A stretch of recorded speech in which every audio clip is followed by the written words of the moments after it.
อบน้อมเอาพระสัทธรรมเทศนาต่อจากตะวาในวันพุธตะวาก็เป็นน้ำธรรมคำสอนจาดกแบบปืนบ้านล้านนาวันนี้สังสินธนูใจผูกต้วนสี่ได้นำมาเทศนาคือกับศรัทธาญาติโยมท่านสาธุชนพุทธบริษัทต่างหลายได้สดับรับฟังกันสังสินธนูใจผูกต้วนสี่ก็จะเป็นจันใดศรัทธาที่ฟังข้างไว้ตะวาก็มาติดตามรับฟังกันเนาะสังสินธนูใจผูกต้วนสี่ทำกับนี้หรือว่าทำชุดนี้มีทั้งหมด14ผูกเนื้อศรัทธาญาติโยมมี14ผูกตอนนี้จะเทศผูกที่4ก็เหลือแถม10ผูกติดไหนมาปะกัน2เตือก็โอ้ปุณนะเนอเกือบจะบทเดือนแน่ปุณนะมันจะจบนะนี่นะศรัทธาญาติโยมประเดี๋ยวนี้ก็วันที่ตะใดแล้วนับไปแถมติดละ2ผูกถ้าหากว่าติดใดบ่ได้เข้ารายการก็ยืดไปแถมเนาะศรัทธาญาติโยมทั้งหลายเอาละเนาะบ่คือได้เสียเวลาก็เจิญจวนป่อออกแม่ออกศรัทธานาบุญสาธุชนพุทธบริษัททั้งหลายได้ตั้งอกตั้งใจสดับรับฟังพระสัทธรรมเทศนาสังสินธนูใจผูกต้วนสี่เป็นลำดับต่อไปนะโมตัสสะภะคะวะโตอะระหะโตสัมมาสัมพุทธัสสะเยตาเนปัญจาลานาการเลปาวะติงปาวังคาเมนเตสัตะโวนโดลาสัมปนเลสะตังหลายตังยิงใจมวลหมู่อันนั่งอยู่น้ำน้ำเตเนจากวันนานาจัดเล่าถึงเมืองเก่าปัญจาลนครพระโพธรโกนสาลาดนั่งผ่านสารสาเวยสันลีกับเทวียอดซอยงามเจิญจ้อยสุวรรณปภาฟงปัจจาพ่อยไตบอกคนไม่เจยบานอยู่สำลานปองแผ้วดังกล่าวแล้วแต่คนลางอ่านเทงการเทวะสั่งเต้ามีในวันหนึ่งเรายังมีญาเท่าเศรษฐีผู้บ่มีเป็นไม้อยู่เตใต้เวียงใจมีใส่ใจลูกเต้างามบ่เศร้าเจ็ดยิงหูเป่าปิงสะอาดวันนาพิลาดเปิงเป่าพงเป็นสาวขึ้นใหญ่เปิ้นลือควายแดนไกลสะเลนองไว้นอนลางามเหลือกว่าปีตั้งหลายมีชื่อหมายบอกไว้ว่านางนอไทยปะตุมมาดังเทวดาอยู่กองโคงเขตต้องนันตะวันลงสวรรค์ที่อยู่ลงมาสู่ปัทวิญญาเศรษฐีปุถาลำเปิงแผ่ไปมาว่าลูกใส่ใจเจ็ดนอดังดอกจอกกิมตางบ่อาจขวางไว้ได้แม่นคุณใหญ่แลนเศรษฐีตั้งกากะบอนดีปอกกามาขาดหน้ายิงลาว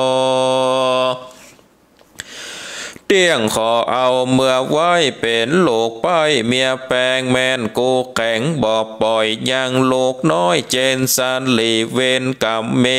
ตังลา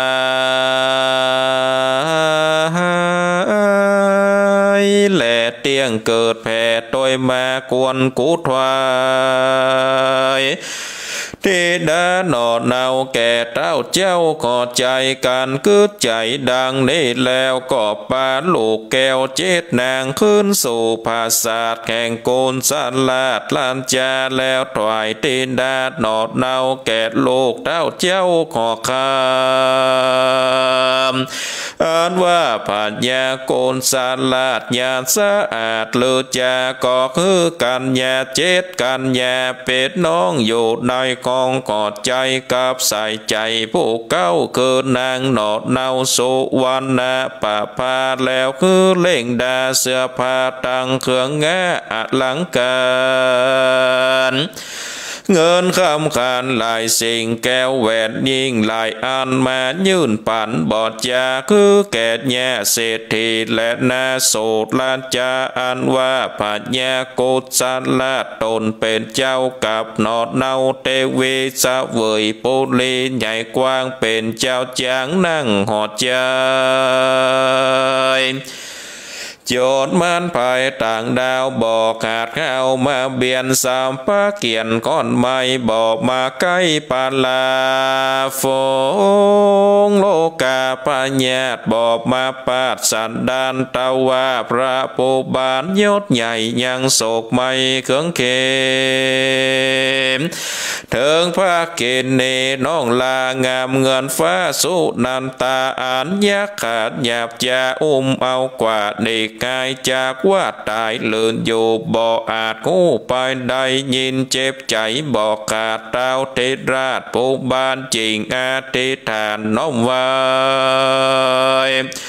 เสื่องเตปาไทยอินตาตังเตวัดดาโจของเถิงเตนตองมาขาพมตั้งปัญญาโยมขาดข้าวตั้งสีเต้าตัดลงโกนการว่าบนแข่งข้าบ่อต่ำจ้าไก่กาได้กาตำมาจัดแล้วเป็นปาดละมีแก้วเจียงคานเกินได้เกิดตานขาวน้ำว่าโตพรำปัดใจคักษาสินใสสะอาดบ่อปุดขาดสูญหายขอโลกใจโพพาเสดเลเตเลิศเหลือโคนอาจปานโจรโลภาพยังยับบาปปาลามีเตจานยศใหญ่ภาพได้ควายตอนหลัดนี้จงเกิดมีญาติยาเกิดม่อนคาขันตันแดนเตออันว่าปัญญาโกศลาดอภิวาทวันตาเสิงเทวดาจัดใจขอ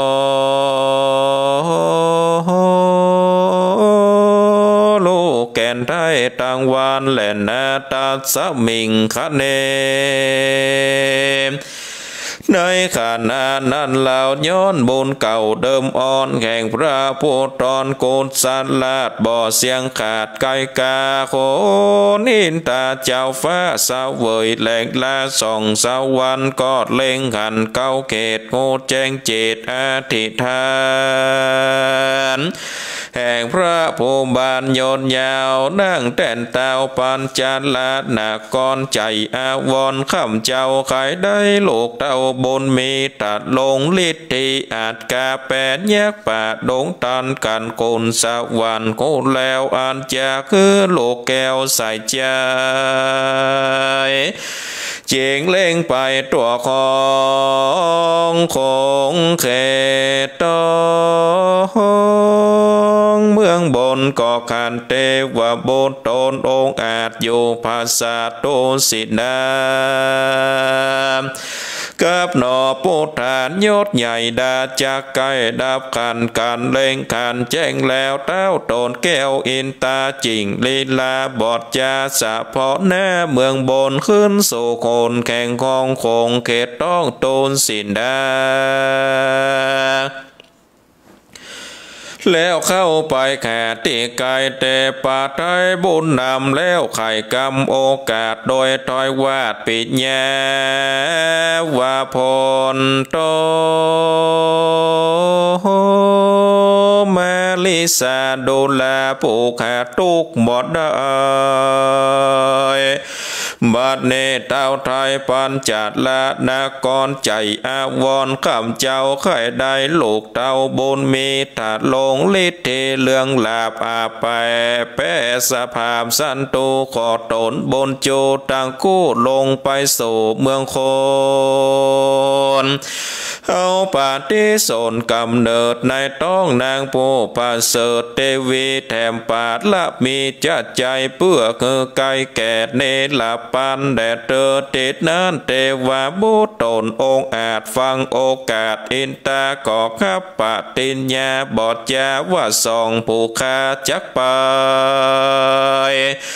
ดังกำไขโอกาสบอกคือขาดสัญญาคุณอินตากูแล้วใจพองแผ้วยินดีก็ลาหนีเมื่อสูตรยังที่อยู่แข่งตนในเวใจยนต์ภาษาแข่งของราชตาวะติงศาสและนาตตาในกาลละนั้นใส่เทวาบุตรใหญ่สององค์ก็เสด็จลงบอดย่าจากจันฟ้าไปบนเอาปาฏิสนกำเนิดในต้องนางผู้ประเสริฐบุญมีอันเป็นเทวีห่วมข้างแข่งเจ้าจ้างโกศสันลาดลาจาหนอพุทธาติลาดเป็นลูกนางนาถปทุมมาอันเป็นเจ้าญาโซนซอยงามจืนจ้อยเหลือคนส่วนเทวาบนตนบุญใหญ่เป็นลูกนางนาไตสุวรรณาปะพาอันเป็นเจ้าญาเมียเก้าผิวบ่อเศร้าวันไวยญาตาและมีในกาดละเมื่อใดดังอันตัตตาในกาลานานนางเจียงจันปันตุมาพงสายยามาม้อยในปราสาทซอยใส่สันเลในลอยถีดาลุงนางเต้าคงฝันหานว่าพระจันทร์อยู่ฟ้าลอยหลอดฟ้าลงมาที่พังกาปราสาทแห่งนางนาถบุญมีลาสาเมนสองตองตัวแข่งของเวียงใจคนไก่ไก่นมเท้าไหลหลังเข้ามาโจมีลาหูโตอันใหญ่โพดเกินไก่สะปานไหลอมจันไว้วองตัวเขตของมัวดำคนนั้นนำใหญ่น้อยปากันต่อยบุกเต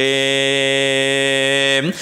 และกูหนีบอนแจลบหลีกหน้าไปไว้พระจันทร์ใสดังเก่านางหนอดเนาปิญญาอุ้มเอามาขอบไว้ในที่ใกล้จองนอนสลีบางอ่อนจมจืนลวดสะดงตื่นมืนตา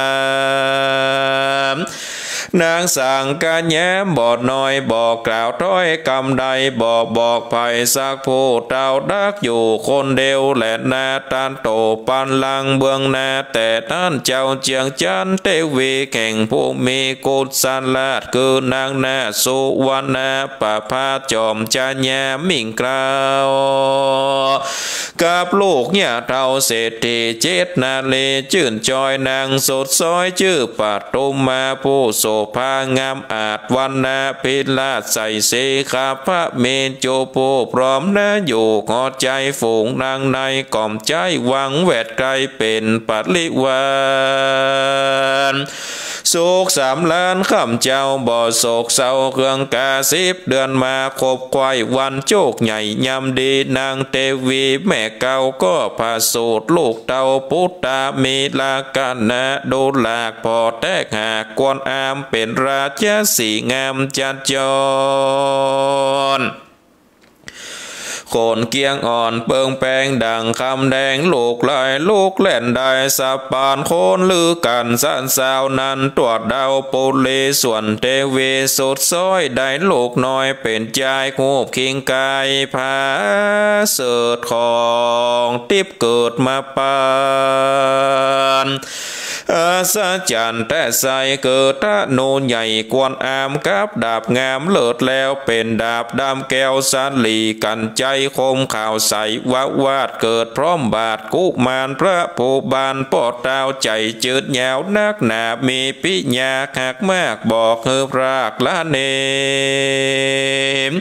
โศ ส่วนเทวีกว่านานโกกเจืองจันโสภาก็ผาโสดโปตาโลกงอยงามอ่อนอ้อยเป็นใจรูปกิ่งผายจูผู้พร้อมหน้าอยู่ขอคำและนาอันว่าปัญญาตนป้อก็ใส่ชื่อนอพุทธา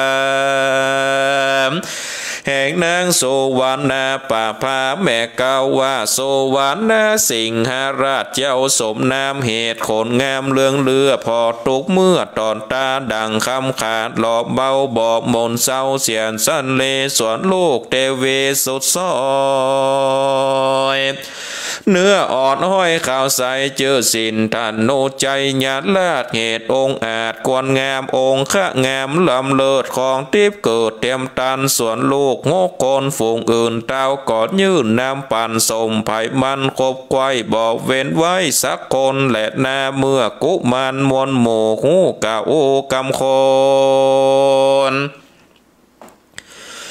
หกวิ่งโยนวิ่งเต้นแอวลาเล่นไปมาในพังกามผาศาสตร์เจ้าสิงคลาดขุนคำก่อหูกำเก่าตานบ่อหอนยานคนได้ล่าสอดไปจุกห้องภาพเตะต้องพังกามพระปิตาโตนป่อเกิดใจต่อไปโลนว่ากันบนโกขาดมอนลันนาตายไปจักเป็นไผ่ลูกเต้าควรเป็นเจ้าแดนเมืองเตจะเลืองตัวดาวทุกเขตเต้าปูจากวนถามโหละผู้เต่าเฮอโหเก้าแนวใหญ่กันเกิดใจดังนี่แล้วโตนแก้วโกดสลาดลาจาก็ไข่กีดยาบอกเล่าแก่หนอดเนาเทวีแปดนางมีมวลหมู่เกินได้งูจุคนและนาอัฏฐในกาละนั่นสายนางหนอไทยเทวีหกนางมีใจเศร้าเกิ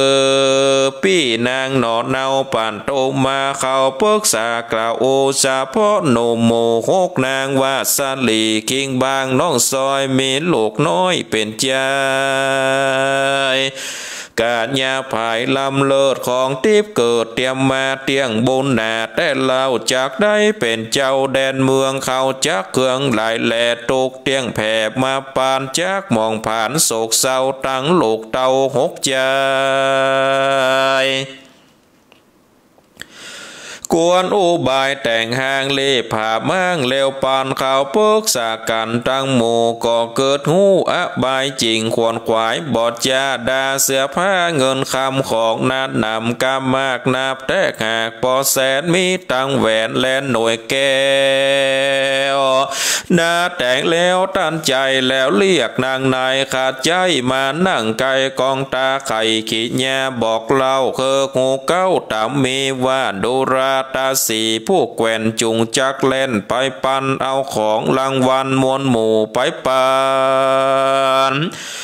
ปูโหลาไข่ขีญาบอกเล่าคือหมอเท่าตามลายแล้วผ่านผายมาสู่ยังที่อยู่เร็วไวส่วนนางในขาดใจกอดน้อมไวเร็วปันเอาของรางวัลมวลหมู่รีบไปสู่เกกหาแข่งโหลาผู้เท่าอันเป็นเก้าโหลาจารแล้วไข่ขานบอกเล่าว่าข้าแด่พ่อเท่าโหลาบัดนี้ผัญญาตนเป็นเจ้าโยตตัวเต้าปุเลจากคือหมอดีวิเศษจบแจงเป็ดตั้งตวายไปต่ำนายลูกเต้าตามเงินเก้ากำปีกันคนได้ดีกว่าโมจากเงินอยู่แทนเมืองแม่นบนเรืองเต้าไทยอาจยาใส่โต๊กมาจูงตุนสาเต้าเจ้าว่าจุ่มลูกเต้าเทวีงกนางมีปิดนองกวนอยู่ห้องแทนเมืองจากลุ่งเรืองไปนาบ่อต่ำแจ้สามาน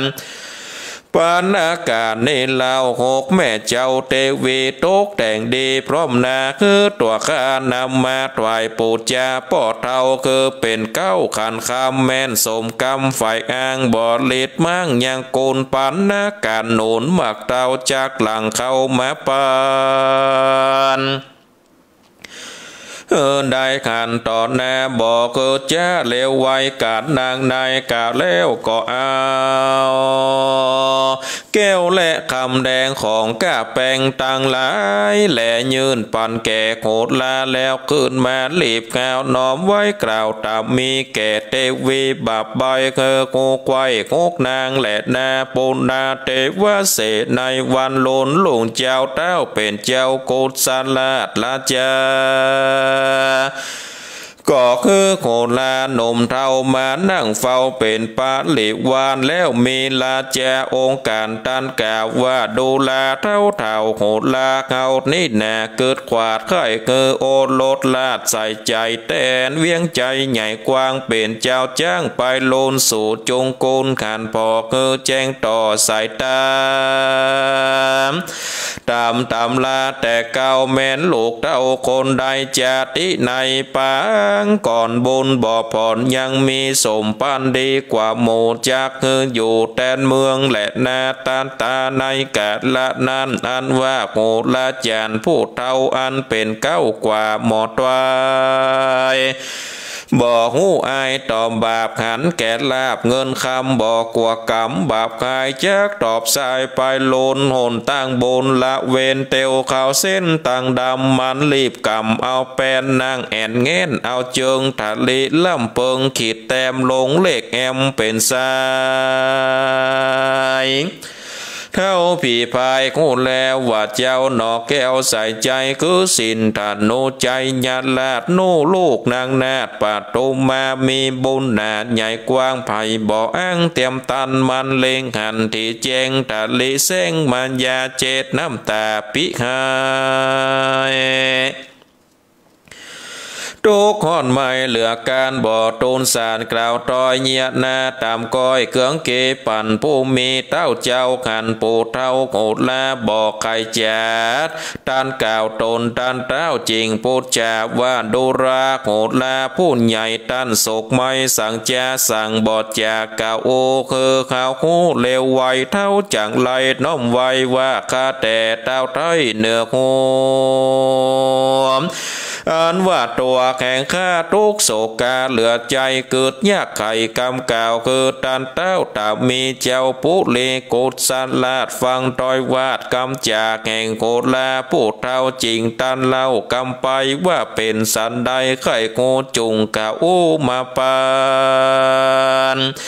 การหันต้านหันแจงที่ตำเก้าแข่งกำปีหาแม่นหันดีพาเสดเลือดไล่เกิดอันตันลายเข้าบอกหมายใส่โตดบอกเกี่ยวโคดโกตาจุงกล่าวแมนอย่าเจ้าเอาเจ้าฟ้าดาฟังแหลนาเตดนั้นโคลาจานผู้เท่าใจกำเศร้าสามานก็ตูนสารน้อมไว้ว่าข้าแต่เต้าไทยผู้มีอันว่าเทวีตั้งแปดอยู่หวังเวทไปนายมีผิวใสบ่อเศร้าเกิดแม่เก้าโซวันหน้าป่าพาลามดับมาบ่อขาดถึงนางหน้าสุดปลายหูกิ่งภายใจจ้าเกิดนางยอดซอยป่านตุมมามีพุทธาจูภูลาเล่นอยู่เจยบาทมีสมปานสูงต่ำบ่อพร้อมพำเพียงการนางสาลีโสพานแม่เก้ามีลูกเต้าเป็นเสียงหาที่ปิงบ่อใดกันมันใหญ่ไปโลนบอกหูโกนสักหยาดใจเข้าขาดเบาวินจะคบกินพ่อแม่บอกเวทแว่คนใดตั้งไพ่ไตน้อยใหญ่มันจักไล่แล้วเวคงปุลีใหญ่กว้างจากป่าว่างเสียนได้คนยิงใจโจโพเตียงเข้าสู่มอลนาเขตปุตตาแม่เก้าใจกำเศร้ามาวนสัตว์หน้าขนมาเกิดบ่อพาเสดตั้งใดส่วนนางใส่ใจสุดซอยมีลูกน้อยใจลามตื่นตะนูงามกับดาบเลื่อมมาต่อตากำออกมาจากต้องย่อมจีจองหานีกวนจักดีไปนาโตนเจ้าฟ้าอย่าผาลมดาบอันคม ว่าจากมาฟาดตัดฟันจากได้กันที่แจงบ่อใจแสงไข่จ้าจุ่มปาจาไผ่ไตจากห้อนไม้เครื่องใจเศษนาในอามาจากก้อยแก้เมื่อมอนส่วนผู้ตอนเต้าเจ้าเตียงได้เข้ามอละนาส่วนปูตานอนนาวโคกแม่เจ้าเทวีผู้มีสันลีพิลาดแห่งนางนาฏป้าตุมมามีบุญนาจูผู้แม่นได้อยู่แดนเมืองจากลุ่งเรืองสันลาบเตเจ้าภาพจุมปูซาตาโลบอกมาไกลจุ่มไผ่ไต้เจยบานสุข3 ล้านบ่ขาดตั้งอามาตแลเศษนานย้อนพุทธาหนอดเนาสมปานเก่ามีหลายแหลนาตั้งสุดตัวผัญญากุศลาดฟังโอกาสหมอดวายทุกใจหลายเลือดแหลกอนกายแผ่ไปในคากสุดใจขนาดยังสิงคัดลาดพุทธา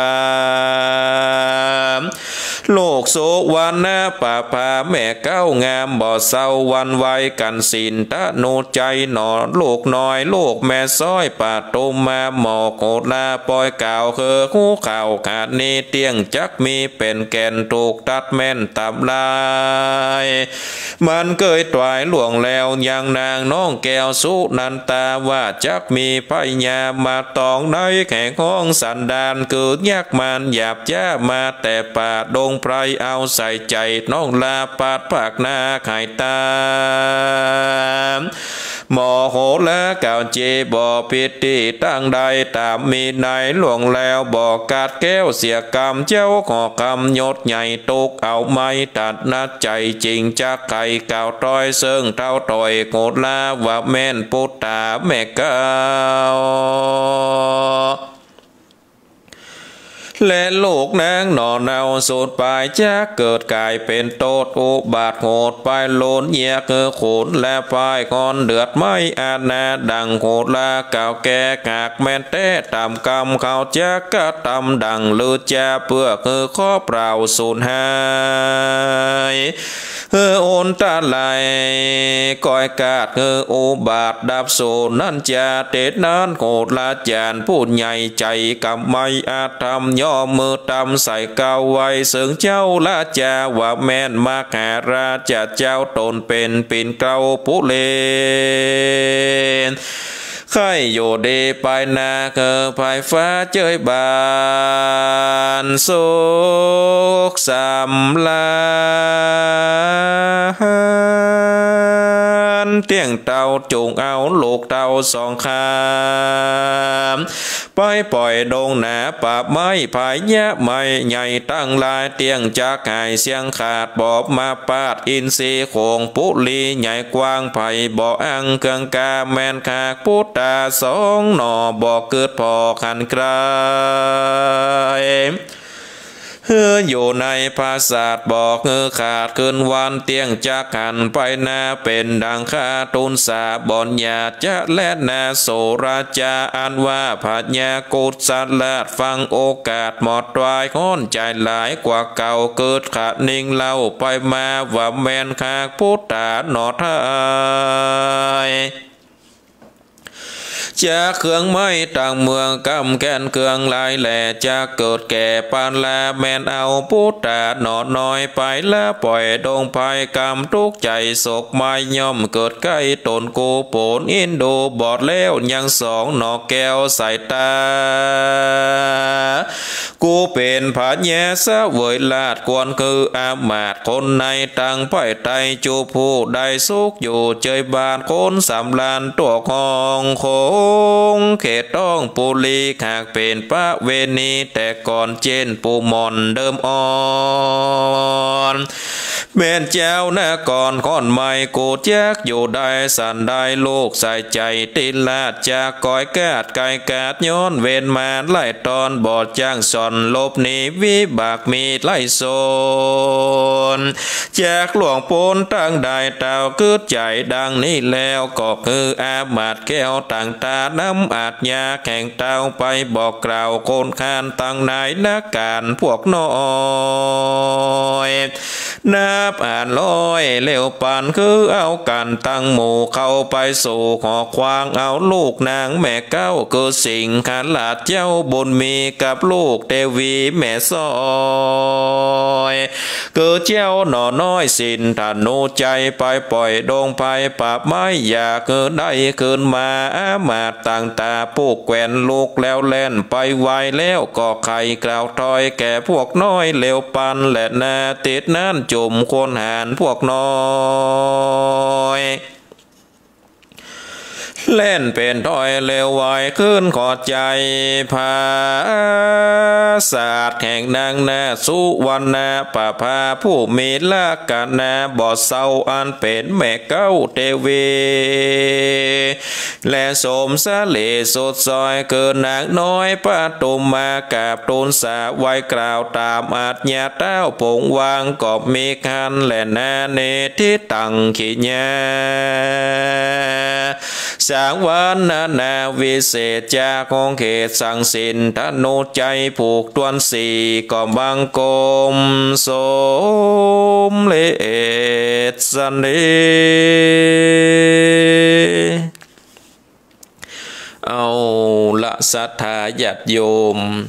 ท่านสาธุชนพุทธบริษัทต่างหลายการได้เทศนาธรรมสังสินธนูใจผูกต้นสีก็ปริปุณนังจบลงไปเป็นที่เรียบร้อยก็มาพอเวลาก็ยังมีเวลาพอสมควรก็จะได้สรุปนะคะแจกความสำคัญเนื่องกับศรัทธาญาติโยมท่านสาธุชนพุทธบริษัทต่างหลายที่ได้เปิดเครื่องวิทยุสดับรับฟังรายการมรดกทำปืนบ้านล้านนาตลอดถึงครูบาอาจารย์ศรัทธาญาติโยมที่เข้ามารับชมรับฟังในการถ่ายทอดทางระบบ Facebook ไลฟ์ในเจ้าวันนี้อันว่าทำสังสินธนูใจผูกต้นสีนี้ศรัทธาญาติโยมท่านทั้งหลายพญากุศลาชอันใดของบ้านของเมืองกับนางสุวรรณปภาบ้านเมืองก่อบาฮ้อนบ่ไหม้ศรัทธาญาติโยมท่านทั้งหลายบ้านเมืองก็อยู่เย็นเป็นสุขข้าราชบริพารไผ่ฟ้าประชาชนก็อยู่ได้ด้วยความสุขบานหวานใจแล้วก็มีญาติเฒ่าเศรษฐีนี่ศรัทธาญาติโยมผัวบ่มีเป็นไม้ผัวตายไปมันก็เป็นไม้อยู่ที่ขั้นเป็นไม้ผัวบ่มีมันเป็นไม้ถ้าว่าผัวตายนี่เป็นแม่ห้างอยู่ที่ใต้เวียงมีลูกชายใจอยู่7 คนศรัทธาญาติโยมท่านทั้งหลายก็มีงามเหมือนกันหมดแต่ว่า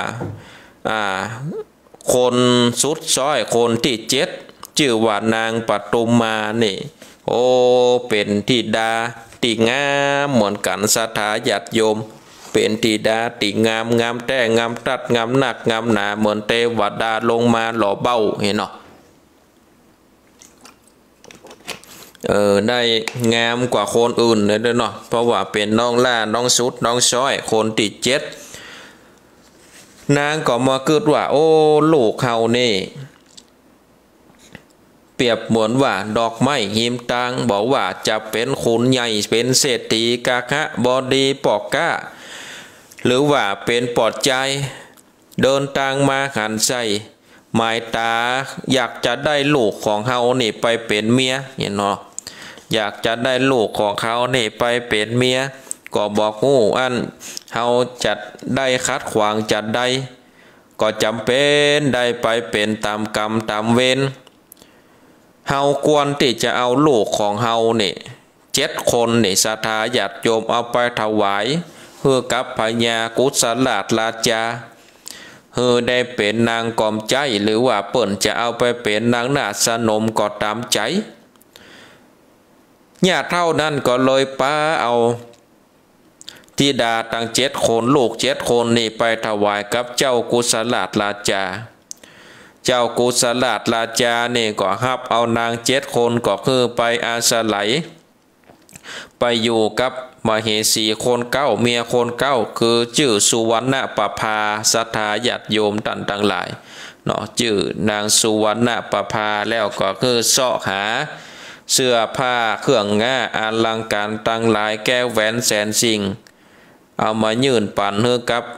ญาติเท่าแล้วก็ได้ตกแต่งตนตัวของนางธิดาตั้ง7 คนอันว่าพญากุศลาชนี่ศรัทธาญาติโยมท่านทั้งหลายก็อยู่กับนางสุวรรณปภากับธิดาตั้ง7 คนนี่ก็ด้วยความสุขบานหวานใจเนาะบ่มีอันตรายอย่างใดมาเนาะมาพบมาปะกับตนกับตัวแต่ว่าก็ปรารถนาศรัทธาญาติโยมปรารถนาอยากข้าได้ลูกก็ขอลูกกับเทวบุตรเทวดาถึงวันเพราะว่าบ่มีทายาทในการสืบบ้านสืบเมืองก็เลยได้ขอลูกกับเทวดาถึงวันพญาอินทราอยู่บนฟ้านี่ศรัทธาญาติโยมได้เล็งหันจิตเจตอธิษฐานของพญากุศลาชกับนางสุวรรณปภาซึ่งเป็นพญาอยู่ปัจจลานครว่าข้าได้ลูกข้าได้เต้าอันตะลงฤทธีก็เลยไปหาเทวบุตร2 ตนศรัทธาญาติโยมท่านทั้งหลายว่าขอเจ้ากูทั้ง2เนี่ยลงไปสู่เมืองคนไปเอาปฏิสนธิกำเนิดในต้องนางผู้ประเสริฐนางสุวรรณปภากับนางปทุมาพุนเตะเพื่อที่จะได้สร้างสมปานสร้างบารมีใกล้เข้าสู่เนรปานเพื่อที่จะได้สร้างสมปานไว้เทวบุตร2 ตนก็หับปากแล้วศรัทธาญาติโยมท่านทั้งหลายถ้าปากว่าจะลงไปเกิดก็ลงมาหรอพิ้วเดียวแหละเนาะลงมาเฝ้าเดียวก่อนที่เทวบุตร2 ตนนี่จะมาเกิดศรัทธานางปทุมานี่นอนรับอยู่ก็หันว่ามีพระจันทร์ลอยอยู่บนอันฝากฟ้าโอเป็นวันพระจันทร์เปล่งใสงามมีลาหูตัวใหญ่พดขึ้นมาบันไหลอมพระจันทร์แล้วก็มืดไปตัวบ้านตัวเมืองคนตาหลายก่อปากันต่อยบุบตีจิสะปกบอกไฟไล่ลาหูก็หนีไปพระจันทร์ก็ปีกมาใส่ดังเก่านางก็กึดใจอยู่อันคนเดียวว่าเป็นความฝันนี่จะเป็นอย่างใดก็เก็บงำไว้คนเดียวบอกไปเล่าให้ไผฟังแล้วนางสุวรรณปภากับนางปทุมมาน้อมด้วยชายาตั้ง7ก็อยู่โดยกันไปจนครบควาย10 เดือนแล้วศรัทธาญาติโยมนางสุวรรณปภาก็เกิดลูกออกมาเป็นราชสีห์เนาะเป็นราชสีห์หรือว่าเป็นสิงโตขนนี่งามเหมือนดั่งคำแดงแล้วก็นางเทวีนางปทุมมานี่ได้เกิดลูกออกมาเป็นชายมีของทิพย์เกิดออกมาคือมีธนูกับมีดาบด้ามแก้วสลีกันใจเกิดออกมาโดยส่วนอันนางทั้ง6 คนก็เกิดรูปออกมาเป็นชายเหมือนกันหมดพญาตนป่อก็ได้ใส่ชื่อลูกแห่งนางสุวรรณปภาว่าเจ้าสุวรรณสิงหราชเพราะว่ามีโขนเหมือนดังคำแล้วก็ใส่ลูกนางปทุมมาว่าเจ้าสินธนูใจเพราะว่าเกิดออกมากับธนูกับดาบด้ามแก้วส่วนลูก6 คนนั่นก็ใส่ชื่อไปตามไผ่ตามมันเมื่อกุมารตั้ง6 คนนี่เกิดใหญ่มาแล้วก็ไปเล่นกับเจ้าสิงหราชเนาะ7 คนก็อัน8 คนถึงเจ้าสิงหราชเนาะก็ได้เกิดออกมาพร้อมกันก็มีไว้เนี่ยเต่ากันเนาะมีไว้เนี่ยเต่ากันก็บอกหูจักกัวไผ่แล้วเจ้าสิงหราชนี่มีความบักกัวไผ่ นางนอนน้อยตั้ง6ตั้ง7คนนี่ก็โอ้มีความฮักลูกของไผของมันน่ะเนาะฮักลูกของไผของมัน8ตึงนางสุวรรณประภาซึ่งเป็นเทวีแม่เก้าอย่างอันแล้วนี่พญากุศลาดก็มากึดว่าเฮานี่มีลูกตึง6ตึง7คน7คน8คนนี่เฮานี่จะเนี่ยจะได้จะคือไผมาปกบ้านป้องเมืองแตนเฮาก็สมควรที่จะคือหมอโหรามาตำนายตอยพอลักษณะคนใดดีคนใดค่ายคนใดที่ปอที่จะสามารถปกบ้านป้องเมืองแตนเฮานี่เนาะก็เลยห้องเสนาอามาตย์หมอตอยมาเพื่อที่จะบอกคือว่าจะได้มาตอยลักษณะนางเทวีตั้ง6คนนี่สถาญาติโยมก็ฮู้กึดแล้วว่าเจ้าสินธนูใจเนี่ยย่อมมีบุญญาปารมีเตจะฤทธิแน่นอนถึงได้เป็นเจ้าฟ้ามหากษัตริย์แน่นอนเนี่ยจะใดจะคือลูกของเฮานี่เป็นเจ้าฟ้ามหากษัตริย์ก็เลยปากันเปาะคอมเอาแก้วแหวนแสนสิ่งมีก้าได้100,000ได้คือนางกอมใจนางข้าใจเอาไปฮื้อกับหมอโหราว่าฮื้อหมอโหรานี่เนี่ยจะได้ก็ได้คือลูกถึง6คนเนี่ยอยู่ในบ้านในเมืองแล้วก็คือลูกของนางสุวรรณประภากับนางปทุมมาเนี่ยได้ออกจากบ้านจากเมืองไปบ่คือได้อยู่ในบ้านในเมืองตามใจเด้อเนอะหากว่าท่านทำสำเร็จเนี่ยเงินคำกำแก้วจะหลั่งไหลเข้ามาฮือท่านนักกว่านี้อันนี้เป็นศีลน้ำใจของแม่เทวีตั้ง6คนนี่เนาะลูกเจ้ามาพญากุศลาดก็ห้องหมอโหรามาตำนายมันก็เอาแป้นกระดานมาเนาะแต่งนั่งแอนแงนเอาเจิงเนาะอันนั่นเข้าลบอันนั่นเข้าคูณอันนั่นเข้าขานตามที่ตัวเก่าได้เฮียนมาชักกรรม1มันลงเหล็กแล้วก็มาแต่ลิแซงแปลงน้ำตาปิโลโอ้แปลงหน้าเศร้าส้อยถ้าเป็นละครนี่มันถึงได้ตุกกระตาทองบนนั่นนะผู้พามคนนี้นะโอ้แปลงหน้าจะให้บีให้หรอเนี่ยหน้าตำก้อยป่อพญาก็บอกว่าตั้นแปลงหน้าอย่างอันน่ะมาเตอะเห็นหรอพามก็บอกว่าโอ้ไวสาป่อพญาเป็นเจ้าข้าในกุดยากนักแกที่จะอันบอกความจริงคือกับป่อพญาโอ้เป็นตุกอกตุกใจนะบอกกล้าบอกนะเห็นหรอป่อพญาก็เลยบอกว่าโอ้ป่อพญาเป็นเจ้าบอกมาเถอะอันใดให้อันใดดีบอกเขาเฮาบ่แช่โตดใส่ตาอันอย่างซักอย่างบ่คิวบ่โคตรอันอย่างเฮือด้านบอกมาเถอะเฮาจะฟังหมอโหราได้ยินกรรมดังอันแล้วก็ว่าโอ้ข้าแต่ป่อพญาเป็นเจ้าอันว่าแม่เทวีตั้ง8อยู่ในวังนี่นะโอ้มีผิวใสตั้งแต่แม่เก้าสุวรรณประภาลำดับไปถึงนางปทุมมาก็มีคูปอันงามก็ได้เกิดลูกพุทธาออกมา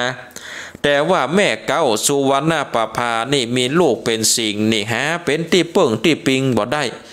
การว่าเกิดใหญ่มาแล้วมันบ่ฮู้กุลนี่โลมันบอกฮู้กุลต่อไปภายภาคหน้ามันจะมาคบกินป่อกินแม่กินคนใจตังไผ่ไต้ปัจจามันจักไหลลาวีโขงปุรีนี่โอจะมีความตุกอกตุกใจเหตุเพราะเจ้าสิงหราชนี่ตนเดียวแล้วก่อนลูกของนางปทุมมานี่นะเกิดออกมากับธนูกับดาบนี่เกิดออกมามันจะมาทำคือบ้านเมืองฆ่าตราดมนตรีเนี่ยเป็นตุกมันจะมาฆ่าป่อฆ่าแม่หนอมาจะฟาดจะฟันคนอื่นโดยมดบ้านเมืองจะค่อนจะให้เห็นหรอแต่ว่าคนที่มีสมปานปารมีก็คือเจ้าชายก็คือชายทั้ง6คนของนางนาฏสนม6คนนั่นเนาะมีบุญปารมีที่จะสามารถปกบ้านป้องเมืองได้พระเจ้าข้าเห็นหรอโอ้พญากุศลาดได้ยินได้ฟังดังอันแล้วศรัทธาญาติโยมตั้นทั้งหลายโอ้ก็มีความตุกอกตุกใจก่อนย้อนว่าฮักลูก2คนนี่โอ้ฮักกว่าถึง6คนนะฮักเจ้าสิงหราชกุมารกับเจ้าสินธนูใจนี่ฮักเป็นพิเศษโอ้แล้วจะเนี่ยใดนี่ เกิดว่าเฮาเป็นเจ้าฟ้ามหากษัตริย์เฮาก็สมควรที่จะคือบ้านเมืองได้อยู่ดีมีสุขจะหากลูกฝ่ายเดียวก็บ่ได้เกิดบ้านเมืองฮ้อนห้ายตามตำนายหมอนี่มันก็แม่นเห็นเอโลเกิดในใจนะขนาดมันตายว่านางสุนันตาจะโดนยักษ์มาลักมาจกเอานี่มาลักมาจกเอาก็ยังแม่นขนาดนะวันที่7ยักษ์ก็มาลักตัวนางไปเลยโอ้บาเจือมันก็เป็นตาดีเจือมันก็แม่นนะไอ้โลแล้วก็เลยถามอามาตย์ว่าแล้วจะคือเนี่ยใดบ่เดียวนี่จะคือเนี่ยใดจะไปฆ่าไปแกงก็โอ้ลูกเขาตึงคนลูกเขาตึง2 คนเนี่ยบ่ได้เนี่ยบ่ลงก็เลยบอกว่าดันก็คือเอาไปซ่อนไปลี่เอาไปปล่อยในป่าปุ้นกาอีโนเอาไปปล่อยในป่าปุ้นแล้วอันจะไปปล่อยที่ไหนก็แล้วแต่ท่านเถอะหากว่าไปปล่อยแล้วลูก2 คนเนาะออกจากบ้านจากเมืองแล้วนี่บ้านเมืองก็จะจุ่มเย็นเป็นสุขเนาะก็จะจุ่มเย็นเป็นสุขจะอยู่ดีมีสุขบ้านเมืองก็จะก้านกุงรุ่งเรืองไปอันนี้ก็เป็นธรรมผูกต้วน4ศรัทธาญาติโยมตั้นทั้งหลายเนาะก็ได้เป็นพราหมณ์ปู่โหราจารย์ก็แนะนำเพื่อเอา2 กุมารนี่เอาไปปล่อยเนาะเอาไปปล่อยอยู่ในป่าในดงบุญเนาะไปปล่อยอยู่ในป่าในดงก็บอกงูว่าจะเนี่ยจะได้แล้วเนาะทำผูกต้น4นี่ก็ปริปุณังจบลงไปเต้าอี้ปุณเนอติดตามการติดแน่ปุณนะศรัทธาญาติโยมตันตาหลายปุณวันปุดวันพัดหน้าปุณแล้วหากว่าบัติดทุละบัติดกิจตันใดก็ตึงจะมาเตเธอกับศรัทธาญาติโยมตันตาหลายได้สดับขับฟังเอาละศรัทธาหลังจากเตดน้ำเตดธรรมสรุปธรรมเมื่อกับศรัทธาญาติโยมตันตาหลายได้สดับขับฟังแล้วเอาต่อไปเนาะก็จะมาอู้มาจ๋าเนาะพระอรหันต์เนาะพระอรหันต์8 ทิศที่อู้ค้างไว้ศรัทธาญาติโยมต่างๆหลายอู้ค้างไว้ตอนนี้ก็ตะวาอู้ไปแล้วตนที่3ภาษาลีบุตรวันนี้ก็มาอู้ถึงประวัติของพระอุบาลีเถระประจำทิศหรดีศรัทธาญาติโยมท่านทั้งหลายพระอุบาลีเถระเจ้านั่นนี่เดิมท่านชื่อว่าอุบาลีเป็นบุตรชาวเมืองกบิลพัสเป็นบุตรของช่างกาลบกก็คือว่าจ้างตัดผมนะศรัทธาญาติโยมได้ข้าราชการเป็นพนักงานภูษามาลาของเจ้าสักกะยะในพระนครกบิลพัสเมื่อพระบรมศาสดาเสด็จไปจำพรรษานี่ที่นิโคธารามกาวิหารณพระนครกบิลพัสแสดงธรรมโปรดพระพุทธมิดาและก็พระประยุรญาติครั้งนั้นนายภูษามาลาอุปาลีได้ฟังธรรมของพระผู้มีพระภาคเจ้า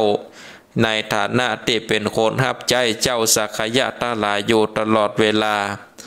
ดังนั้นอุบาลีพนักงานภูษามาลาจึงเป็นพุทธมามกะเคารพนับถือพระพุทธเจ้ามาก่อน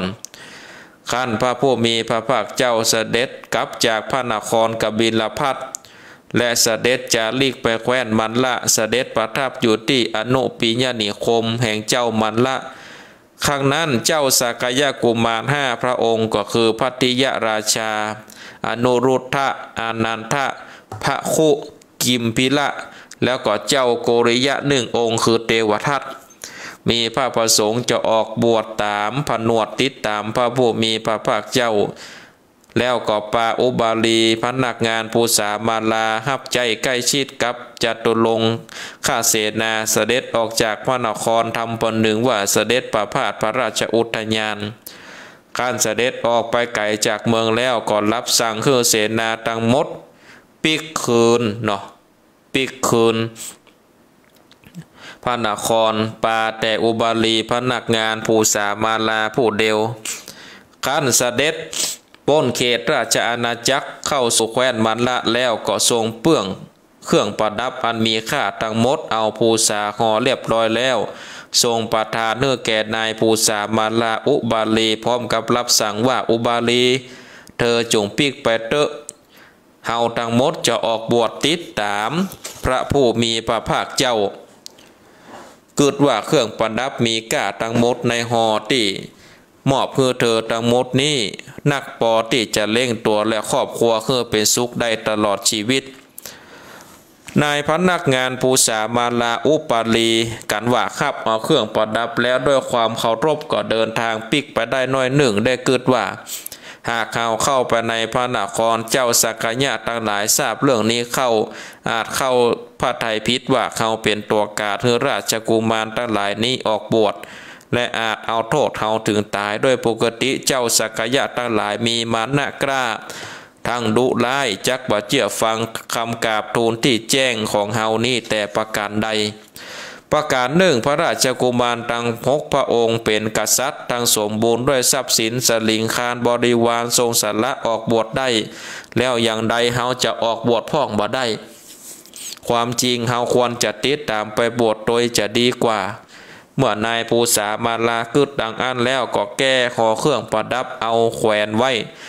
ตามต้นไม้หิมตางพร้อมกับกล่าวว่าของทั้งหมดนี้เขาฮื้อไผมาปะก็จงเอาไปเถอะ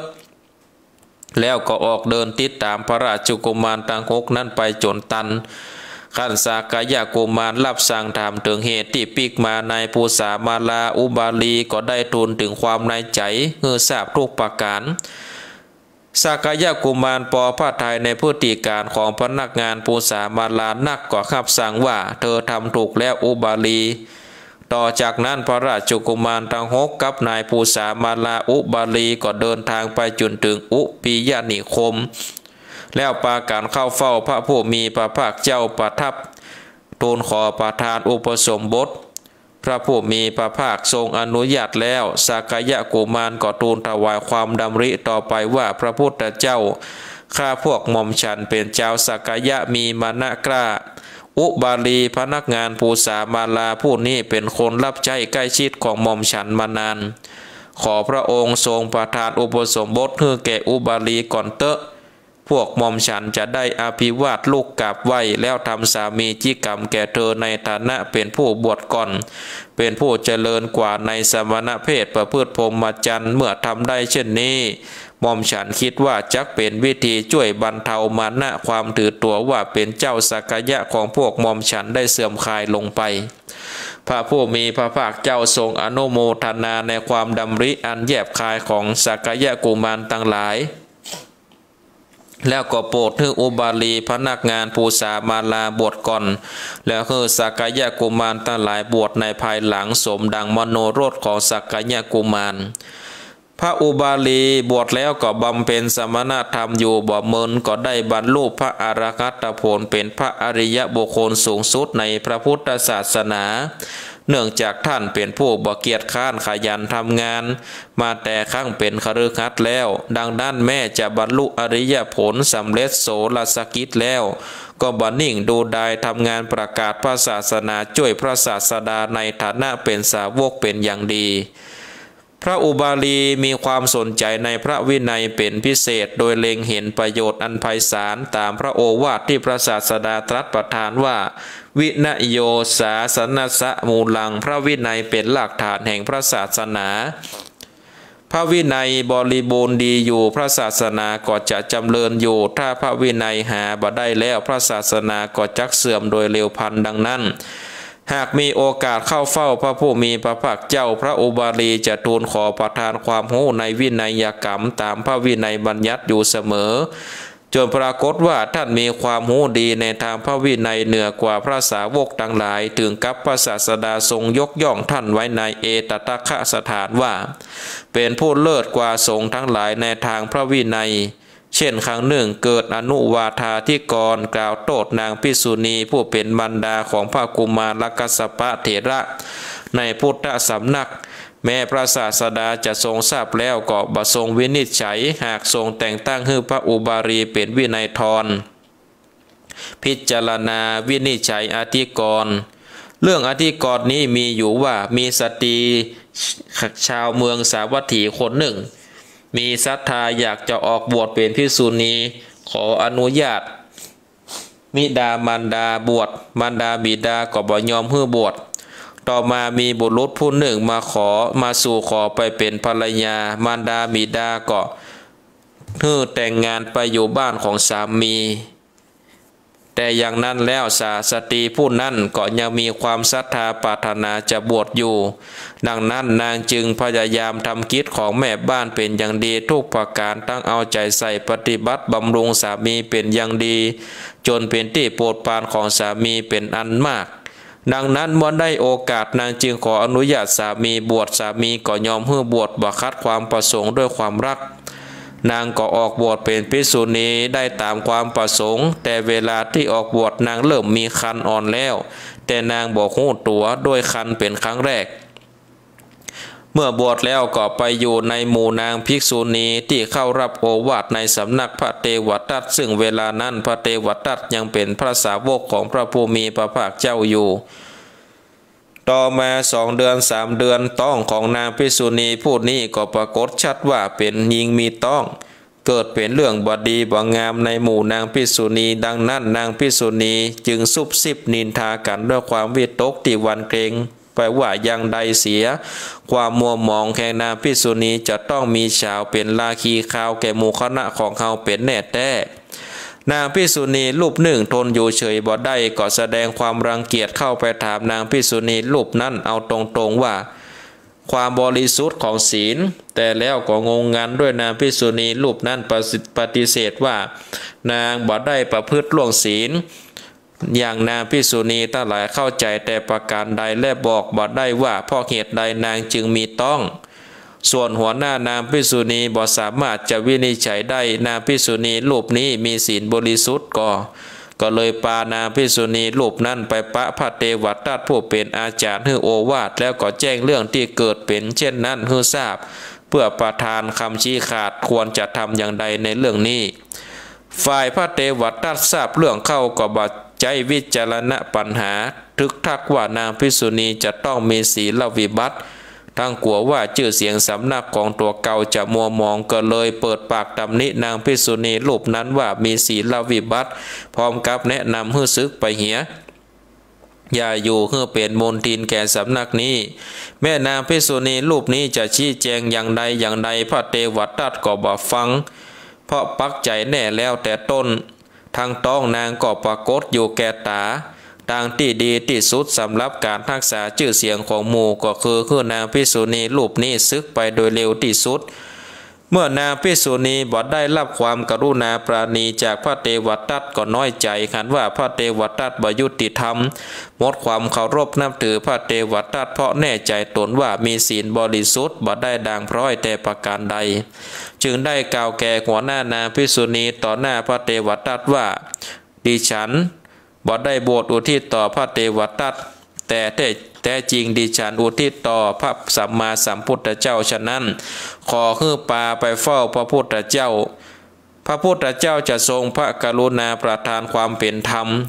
แล้วในทันทีนั้นหัวหน้านางภิกษุณีก็ปานางไปเฝ้าพระบรมศาสดากราบทูลเรื่องทั้งมวลพร้อมกับทูลขอประทานการวินิจฉัยองค์พระบรมศาสดาทรงสดับรับฟังแล้วแม้จะทราบดีด้วยพยานว่านางภิกษุณีรูปนี้มีศีลบริสุทธิ์หาได้ดังพร้อยแต่ประการใดดังที่พระเทวทัตและนางภิกษุณีทั้งหลายเข้าใจแต่พอเรื่องนี้ได้ปรากฏในหมู่ภิกษุณีทั้งหลายแล้วสมควรจะได้รับการวินิจฉัยคือได้ความจริงอย่างแจ้งชัดจึงทรงมอบอธิกรณ์เรื่องนี้คือพระอุบาลีเถระซึ่งเป็นผู้เชี่ยวชาญในพระวินัยเป็นผู้พิจารณาวินิจฉัยเมื่อพระอุบาลีเถระได้รับอธิกรณ์เรื่องนี้จากพระบรมศาสดาแล้วก็เชิญท่านอนาถปิณฑิกะมหาเศรษฐีและนางวิสาขามหาอุบาสิกามาร่วมประชุมพิจารณาวินิจฉัยอธิกรณ์เรื่องนี้แล้วพระเถระเจ้าเป็นผู้ฉลาดในกระบวนการพิจารณาเพื่อปลดเปลื้องมลทินของเจ้าทุกข์และบรรเทาความสงสัยของภิกษุและภิกษุณีทั้งหลาย เบื้องต้นได้ถามชีวประวัติของนางภิกษุณีผู้ถูกกล่าวโทษก็ทราบว่าก่อนที่นางจะบวชนางเป็นหญิงมีสามีและยังบ่ได้หย่าร้างกับสามีแต่หากแต่ลาสามีมาบวชตอนนั้นก็ถามถึงวันเดือนที่บวชเมื่อทราบแล้วก็มอบให้นางวิสาขามาหาอุบาสิกาในฐานะเป็นสตรีเพศเดียวกันตรวจดูร่างกายแห่งครั้งหนึ่งนางวิสาขาเป็นอุบาสิกาที่มีปรีชาญาณสามารถก็เจอนางภิกษุณีรูปนั้นเข้าไปในห้องตรวจพอร่างกายและต้องของนางก็ทราบว่านางภิกษุณีรูปนี้มีต้องก่อนออกบวชก็ได้กราบเรียนชี้แจงต่อที่ประชุมซึ่งมีพระอุบาลีเถระเจ้าเป็นประธานพระอุบาลีเถระเจ้าได้วินิจฉัยประกาศความบริสุทธิ์ของนางภิกษุณีรูปนี้บรรเทาความสงสัยของภิกษุและภิกษุณีทั้งหลายให้หมดสิ้นในที่ประชุมสงฆ์ต่อนางภิกษุณีรูปนี้ก็คลอดบุตรชายชื่อพระกุมารกัสสปะเถระผู้เป็นสาวกสำคัญรูปหนึ่งซึ่งมีเรื่องราวพิสดารในตำนานของท่านน่าศึกษาอันจะนำมาบรรยายมาอู้จาในโอกาสต่างหน้าเนื่องจากพระอุบาลีเถระเจ้าเป็นผู้นักในธรรมวินัยเป็นพระสาวกผู้ใหญ่ของพระบรมศาสดาเป็นกำลังสำคัญในการประกาศพระศาสนาฉะนั้นพระธรรมสังฆกาจารย์จึงได้ประมวลโอวาทอันไพเราะของท่านที่กล่าวสอนภิกษุเข้าในเถรวัคคาถาว่าสัทธายะอภินิคัมมะนวะปปาชิโตนะโวมิเตภะชัยยะกัลยาเนสุทธาชีเวอาตันติเตถ้าแปลเป็นความว่าภิกษุที่ออกบวชด้วยศรัทธายังใหม่ต่อการศึกษาพระธรรมวินัยควรคบหากัลยาณมิตรผู้มีอาชีวะบริสุทธิ์บ่เกียจคร้านพึงเป็นผู้ฉลาดในสงฆ์สำเนียกอยู่ในพระวินัยบัญญัติการบำเพ็ญวัดปฏิบัติให้บริบูรณ์พึงรอบรู้ในสิ่งที่ควรและบ่ควรและบ่พึงให้ความอยากครอบงำหันแก่ปากแก่ต้องการความสุขให้ยิ่งขึ้นไปปล่อยใจรักสวยรักงามอารมณ์เป็นต้นทั้งนี้ทั้งนั้นจะต้องอดทนข่มใจไว้ด้วยดีด้วยความสังวรก็จะบรรลุถึงผลที่มุ่งหมายพระอุบาลีเถระเจริญด้วยชนมายุอยู่มาจนหลังพุทธปรินิพพานของพระบรมศาสดาในคราวปฐมสังฆายนาท่านก็ได้รับหน้าที่เป็นผู้วิจัชนาพระวินัยปิฎกสมกับที่ได้รับยกย่องจากพระบรมศาสดาว่าเป็นผู้เลิศในทางพระวินัยเป็นกำลังใหญ่ในการบริหารพระศาสนาตั้งแต่ต้นจนอวสานจึงได้ดับขันธปรินิพพานในการเป็นที่สุดแห่งอายุไขนี่ศรัทธาญาติโยมท่านทั้งหลายนี่ก็เป็นประวัติของพระอุบาลีเถระเจ้านะก็ได้ได้จ่าให้กับศรัทธาญาติโยมท่านทั้งหลายได้สดับกับฟังแล้วเอาละศรัทธาญาติโยมมีเวลาเหลืออยู่หมอกปอประมาณก็จะได้เปิดสายให้กับศรัทธาญาติโยมท่านทั้งหลายได้สดับกับฟังกันได้โทรมาเนอะศรัทธาญาติโยม0865878177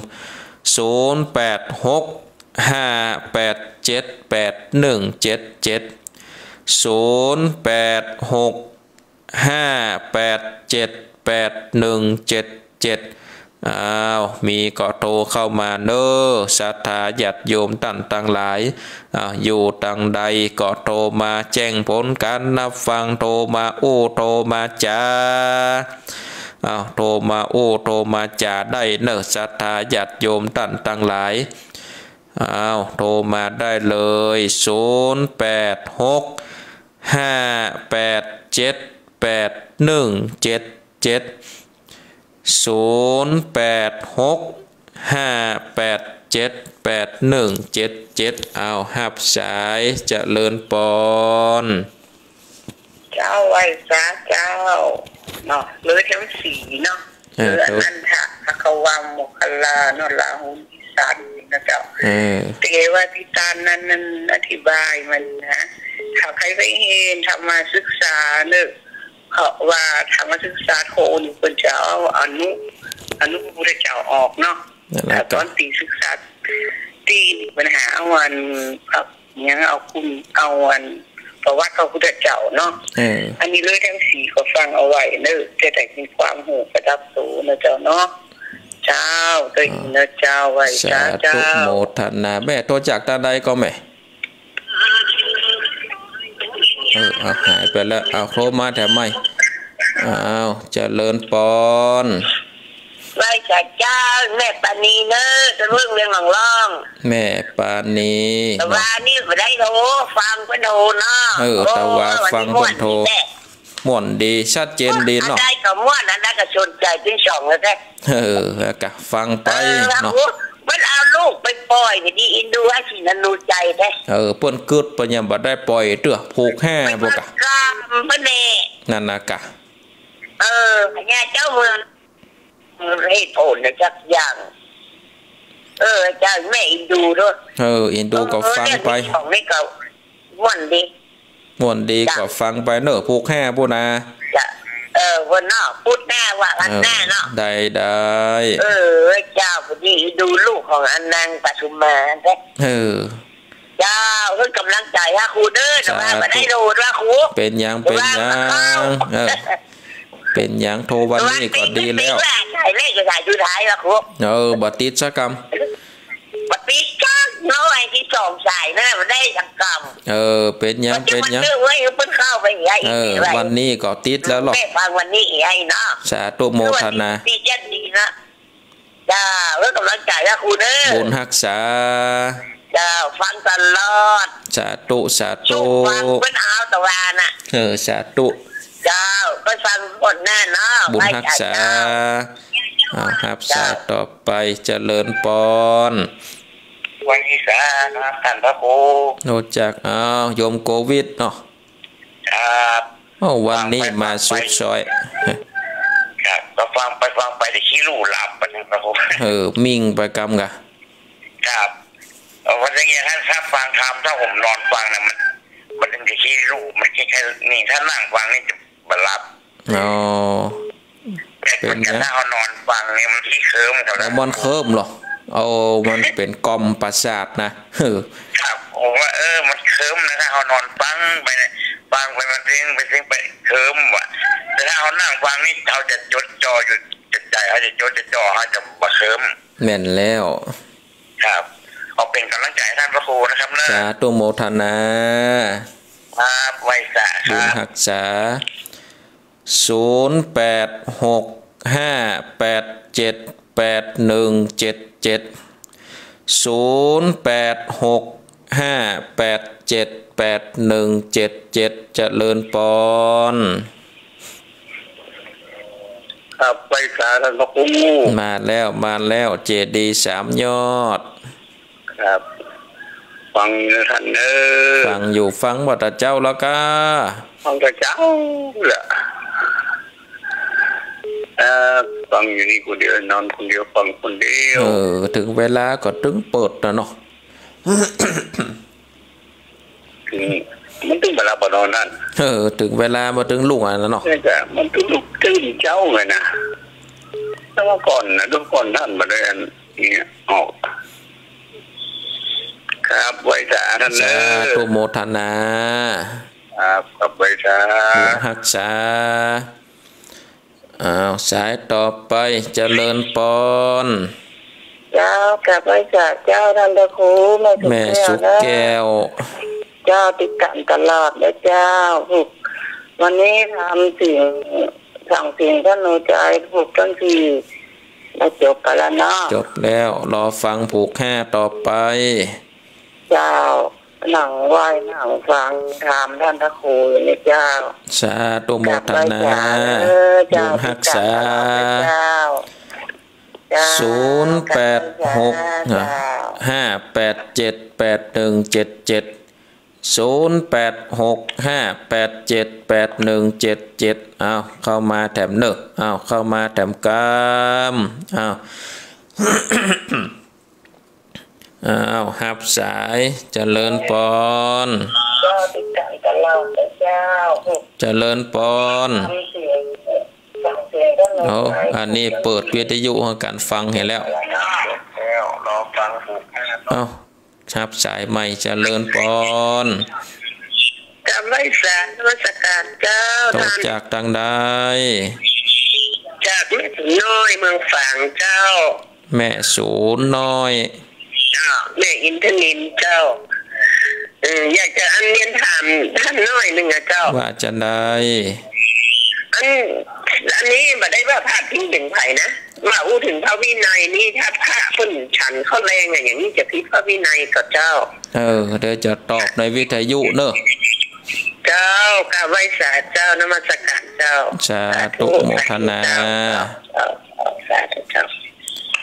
0865878177จะเลินปอนไหว้สาเจ้าโทรจากต่างใดจากสารพีใจสถานเจ้าใจสถานเจ้าฟังเพื่อกำลังใจด้วยอยากชัดเจนเลยท่านพระครูชัดเจนดีเนาะเจ้ารักษาเจ้าสาธุโมทนา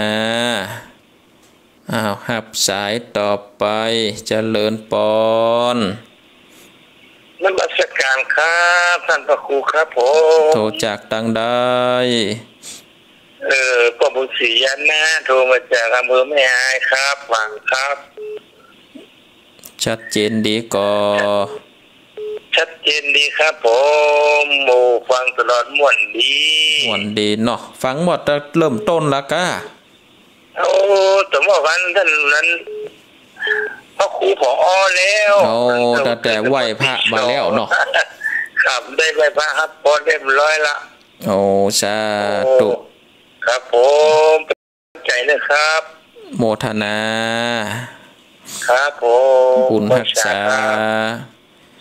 0865878177หับสายเจริญปอนจุดกำลังจุดอยู่ไหว้สาเจ้าโทรจากต่างใดเจ้าแจห่มเนาะชัดเจนดีก่อตั้งปุ้นชัดเจนเจ้าชัดเจนดีฟังกันไปถึงวันเนอะสาธุโมทนาหับสายต่อไปเจริญปอนเจ้าไว้สาเจ้าท่านพระครูโทรจากต่างใดจากบ้านดงฤาษีเจ้าดงฤาษีห่างหายไปจัดมึนนี่เนาะมึนในโทรเจ้าฟังอยู่เจ้าฟังอยู่มึนในโทรปันตาเปิ้นโทรเจ้าคนแต่ก่อนมันก็ดูกันเนาะดูเหมือนดูหมอนี่เนาะมันมีมาแต่ไทยแล้วมันมีมาเมินแล้วเนาะมันมีมาเมินมันศาสตร์นี่มันมาก่อนสมัยพุทธเจ้าทำก่อนน่าจะคนเป็นมันเขิดกันแล้วเนาะดีอย่างนี้ดูเว้ยนะเจ้ามันก็เป็นที่เปิ่งตั้งใจไปเนาะถ้าบังงมงายนะเจ้ามันก็เป็นที่เปิ่งตั้งใจว่ามีเจ้าไว้สาเจ้าบุญรักษาหับสายเจริญปอนไว้สาเจ้าท่านครูเจ้าโทรจากต่างใดเจ้าไม่มาฝางเจ้าอำเภอฝางเนาะบ้านหยังก็แม่บ้านแม่มังที่เล็กมันเนี่ยตอนนี้เนี่ยเจ้าแม่มังแม่เมาแม่เมาเองอะเจ้าชัดเจนเด่นเนาะเจ้าชัดเจนเจ้าฟังน้ำบ่อสวาเนี่ยเจ้าฟังน้ำบ่อสวาชัดเจนดีสาธุโมทนาบุญรักษานะแม่เนอกราบไหว้ศาลเจ้า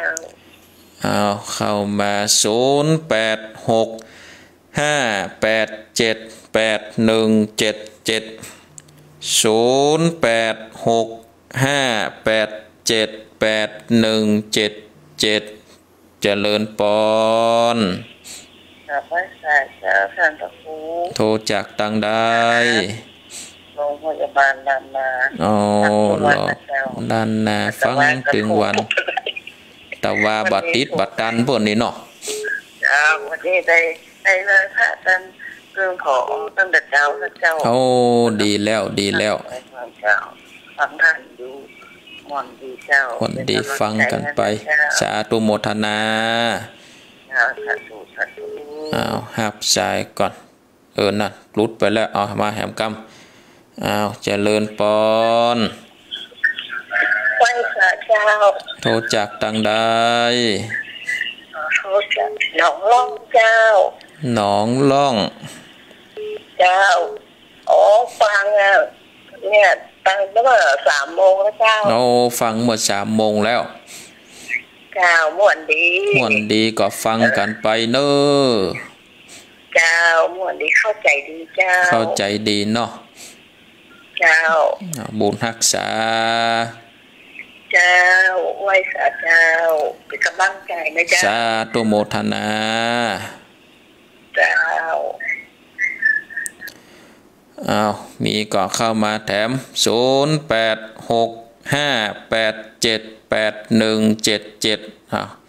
ถ้ามีก็เข้ามาสายนี้สายสุดท้ายเนาะเลยจะได้ตอบคำถามมีคำถามเนี่ยเจริญปอนไหว้สาครับโตจากตังได้เกษตรศรีมังคลาจารย์ปอดเศษครับนอนฟังกับเจ้าละคือมาแพทย์ครูอภิวัฒนาวิกรมนะตั้งแต่ไหว้พระแล้วครับหลวงพ่อที่เรียนกตัญเจริญเป็นบ่แล้วเนาะกะใกล้กันหั่นก็ได้ไปช่วยงานเนี่ยเนาะวันนี้ก็วันนี้ก็เริ่มศิริมังคลาจารย์วันที่8ในส่งน้ำพระธาตุไว้กันก็เริ่มงานพอดีก็มีงานกลุ่มกันเนี่ยเนาะครับผมมันปิดบ้านน้องเนาะก็แบ่งไหลกันไปนะกันเนาะครับก็เป็นอย่างนั้นแต่ว่านี่ก็ไปโยกมันยอดชัดยอดอันแม่ยอดชัดอยู่ที่วัดเรื่องการสำนักทุกมือนะครับได้รอนี่แหละไปกินตาลที่ไหนก็ไปเนาะกินตาลไปสร้างบุญปารมีไปเนาะครับอย่างนั้นอาจารย์มาแน่ยังบ่ถึงจะเด้อเป็นอย่างเด้อตึงกันกะครับก็ถ้าการงานนี้ก็อาจจะไปอยู่เนาะสาธุโมทนาครับได้สาครับบุญรักษาละศรัทธาญาติโยมขออนุญาตยกหูก่อนเนาะยกหูก่อนมาตวนสายก่อนเนอะศรัทธาญาติโยมมาตวนสายก่อสายแรกนี่จำชื่อแม่เปิ้นบ่ได้ก็น่าจะแม่น้อยนะกะฮะเนาะน่าจะแม่นนะแม่น้อยกัดนัดจะแม่นอ่ะสายที่2แม่ปราณีต้นเพิงสายที่3โยมโควิดดอยหลังถ้ำสายที่4จากบ้านเจดี3 ยอดสายที่5แม่สุกแก้วศรีลาพรศรีเตี้ยสายที่6นี่จากแม่ศูนย์น้อยเมืองฝางเราเปิดมีคำถามสายที่7จากบ้านใจสถานสารปีเจดี9 ยอดสายที่8ป่อบุญศรียานะจากแม่อาย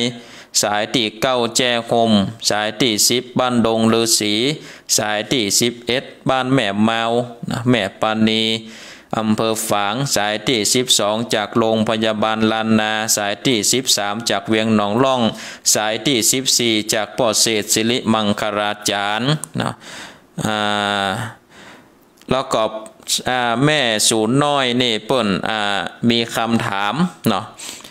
มีคำถามว่าถ้าตูเจ้ากินข้าวแรงเนาะกินข้าวแรงนี่พิษก็ว่าไปตามพระธรรมวินัยเนาะศรัทธาญาติโยมท่านทั้งหลายว่าไปตามพระธรรมวินัยว่าพิษ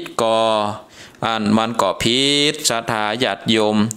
พูดถึงว่าก็พิษตั้งแต่ศีลที่เป็นพื้นฐานแล้วเนาะศีลที่เป็นพื้นฐานคือวิกาลโภชนาคืองดเว้นจากอาหารในยามวิกาลอันนี้ศีลพื้นฐานเลยข้อที่6นี่วิกาลโภชนา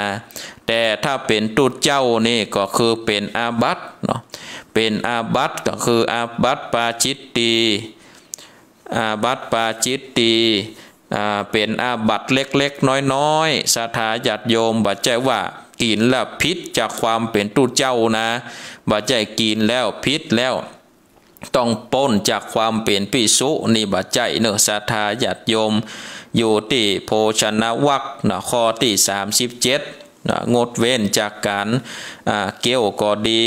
ของเกี่ยวก็ดีในเวลาเป็นยามวิการเป็นปาจิตตีเนอะศรัทธาญาติโยมเป็นปาจิตตีคือปงหรือว่าปงอาบัตแสดงอาบัตแสดงโทษต่อตุเจ้าตนอื่นก็หายแล้วศรัทธาญาติโยมอันนี้ถ้าอู้เรื่องพิษก็มันก็พิษแต่บัดใจว่าพิษศีลที่ข้อใหญ่ข้อหลวงบ่ใจพิษศีลที่เป็นข้อนักเต่าใดปวนว่าศีลปาจิตตีศรัทธาญาติโยมตั้งแต่หลายปาจิตตีคือเป็นศีลข้อเล็กๆน้อยๆเราบ่ใจถึงกับว่าขาดจากความเป็นภิกษุบ่ได้เหมือนปาราชิก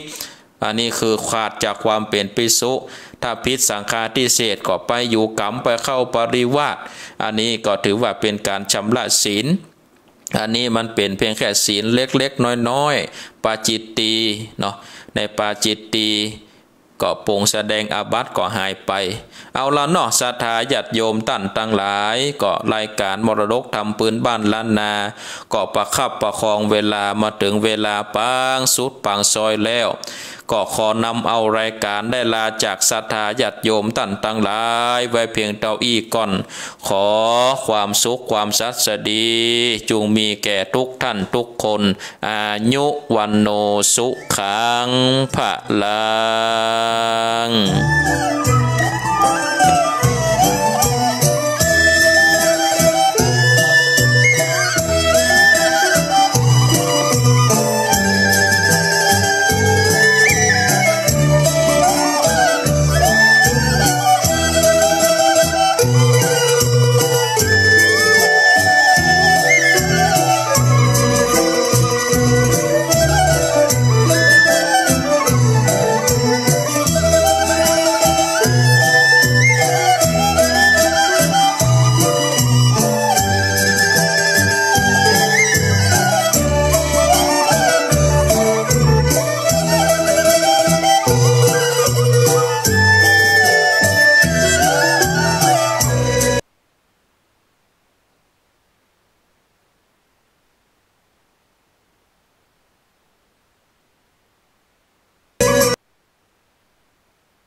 น้อม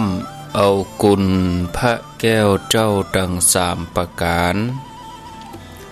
อันมีพระพุทธพระธรรมพระสงฆ์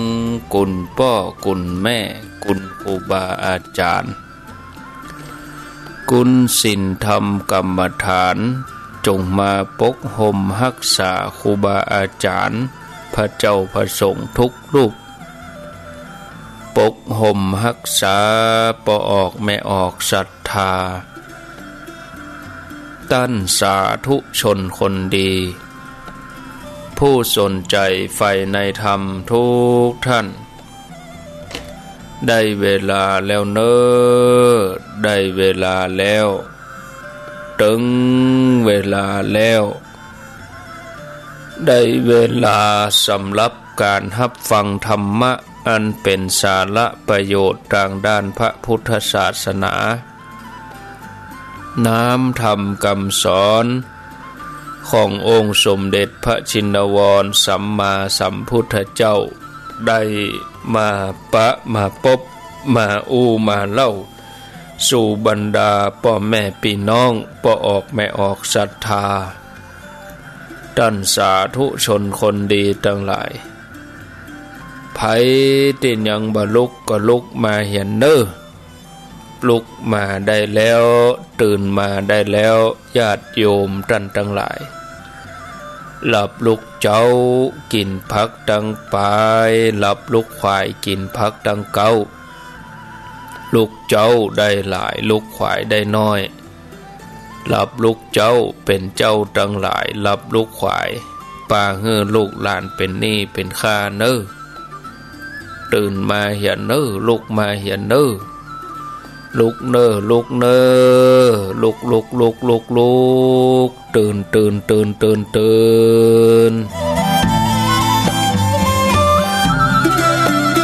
ได้แล้วลุกได้แล้วญาติโยมท่านทั้งหลาย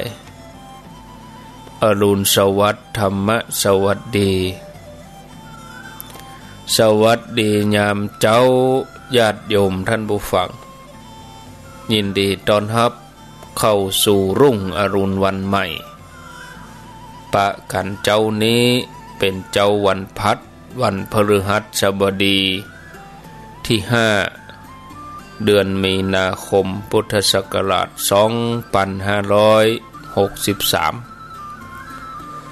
วันนี้เป็นวันเดือน6เหนือออก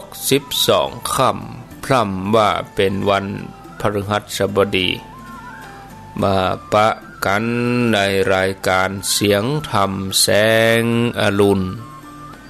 ปะกันเป็นประจำกูเจ้าตั้งแต่เวลาตี 5เป็นต้นไป